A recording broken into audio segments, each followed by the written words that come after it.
এই বল, কেন তোর বাপকে মেরেছি? স্যার, আমি চাকরি না পেলে আমাকে বিয়ে করতুক না, তাই চাকরি পাওয়ার লেগে আমি আর ভাবি আব্বাকে মেয়ে দিয়েছি। রোহন, তোর বাপ কি অন্যায় করেছিল বল? তাই সামান্য একটা মেয়েকে বিয়ে করার লেগে নিজের বাপটাকে মেরে ফেললে। চাকরি কার এই নাটকটি তো আপনারা দেখে ফেললেন, কিন্তু এই নাটকটির পার্ট 2 আসবে কি আসবে না এই ভিডিওর মধ্যে সব বিস্তারিত বলবো। তো ভিডিওটি না স্কিপ করে সম্পূর্ণ দেখতে থাকুন।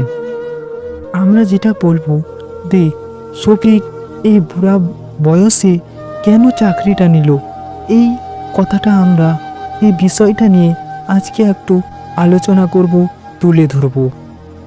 বুড়ো বয়সে চাকরি নেওয়ার একটাই উদ্দেশ্য, কি উদ্দেশ্য, যে যদি ওর শফিকের কিন্তু 2 বেটা ছিল, একটা মারা গিয়েছিল পুলিশের চাকরি করতে করতে, আর একজন রোহান ছিল। কিন্তু যদি রোহানকে চাকরিটা দেয়া হতো তাহলে ও কিন্তু বিয়ে করে ফেলতো, আর বিয়ে করে বাপ মাকে দেখতো না। তার জন্য শফিক কি করলো, নিজেই বেটার চাকরি নিয়ে নিল ওই বুড়া বয়সে। আর একদিকে দেখলো শফিকের বৌমা, ও কিন্তু অন্য ছেলেকে ভালোবাসছিল, যদি ওকে চাকরিটা দেওয়া হতো কিন্তু ও আবার অন্য ছেলেকে বিয়ে করে নিত।